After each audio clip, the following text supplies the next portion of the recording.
Seguindo lá em João, no capítulo 21, nós temos uma passagem muito especial, uma passagem que eu gosto muito.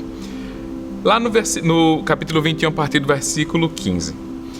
Depois de comerem, Jesus perguntou a Simão Pedro: Simão, filho de João, você me ama mais do que a estes?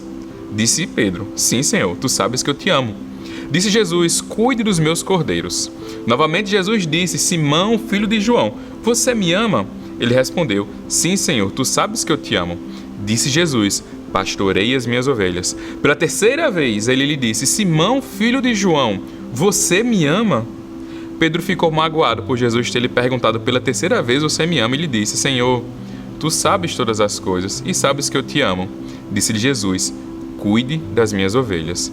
Digo a verdade, quando você era mais jovem, vestia-se e ia para onde você queria. Mas, quando for mais velho, estenderá as mãos e outra pessoa o vestirá e o levará para onde você não deseja ir. Jesus disse isso para indicar o tipo de morte com a qual Pedro iria glorificar a Deus. E então Jesus disse para Pedro: Siga-me. Pedro voltou-se e viu que o discípulo a quem Jesus amava o seguia. Este era o que estivera ao lado de Jesus durante a ceia e perguntara: Senhor, quem irá te trair? Quando Pedro viu, perguntou: Senhor, e quanto a ele?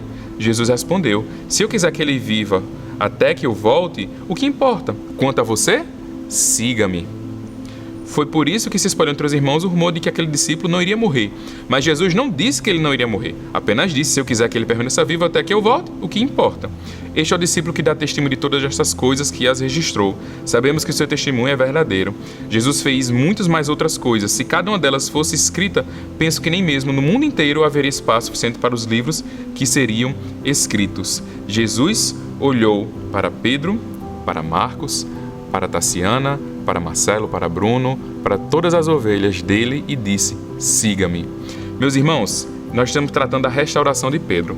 Como nós sabemos, Pedro, quando Jesus foi ser preso para ser crucificado, Pedro fugiu e logo em seguida ele negou Jesus 3 vezes. E quando ele negou a terceira vez, tem aquela cena que Jesus olha para ele chorou amargamente por aquilo que tinha acontecido. Jesus agora, ressurreto, volta e chama Pedro para perto e pergunta: Pedro, você me ama? E ele traz esses questionamentos e Pedro, depois de responder 3 vezes, com muita tristeza e muito magoado com Jesus, disse sim. Jesus disse: olha, me siga. É muito importante para a gente, enquanto cristão, perceber essa realidade. Às vezes a gente quer ser tão perfeito, tão pleno, de estar perto de Jesus de uma forma tão excepcional que muitas vezes a gente deixa de seguir Jesus porque os nossos padrões não estão de acordo com o que nós achamos que Deus quer. Pedro é aquele que traiu Jesus. É aquele que fugiu de perto do seu mestre. É aquele que disse que iria com Jesus até as últimas e não foi. Quantas vezes nós não fazemos isso? E eu queria compartilhar com vocês uma história também de um livro, não muito ortodoxo, mas é um livro que mexeu muito comigo, não só em dar medo de noite, me dar pesadelos, mas me mostrou muito a relação da proximidade e na necessidade de sermos próximos de Deus. O livro é O Exorcista. Sim, aquele livro do filme que assustou tanta gente, E o livro trata a história da menininha que ela é possuída por um demônio e que a família fica sofrendo por diversas vezes. E no decorrer do livro aparece um padre novo, sem fé, que já está muito machucado e magoado com Deus. Tem parte do livro que ele vai ver o rio passando e diz, se mostra para mim. Ele implora a Deus para que Deus se mostre para ele. E a gente percebe a história de fé deste homem, que o tempo todo está caindo, o tempo todo está ruim, o tempo todo está mal. Até um ponto que ele não consegue mais fazer nada com relação à menina possuída e chega o padre velho, que tem uma intimidade com Deus, que busca Deus. E o livro traz essa narrativa muito mais densa do que esse pequeno resumo, mas eu queria trazer a parte final do livro, sim, vem um spoiler à frente, que acontece o seguinte: depois que o demônio consegue matar o padre que tem fé, o padre velho, que tem fé, que está perto de Deus, que faz a vontade de Deus, o padre novo para e olha para toda aquela situação e percebe uma coisa, que para que ele pudesse vencer aquela batalha, ele tinha que ter fé. Mas como é que uma pessoa que vem negando o livro inteiro e fora do livro, tempos atrás, o tempo todo a Jesus Cristo, vai conseguir ficar perto de Deus? É naquele momento que ele reconhece que somente quem poderia fazer a expulsão do demônio da menina era o Senhor dos Senhores. E ele, tomado por uma atitude de fé, enfrenta aquela possessão e consegue finalizar a possessão daquela menina. Como é que nós estamos lidando com essa falta de fé que muitas vezes nós temos tido?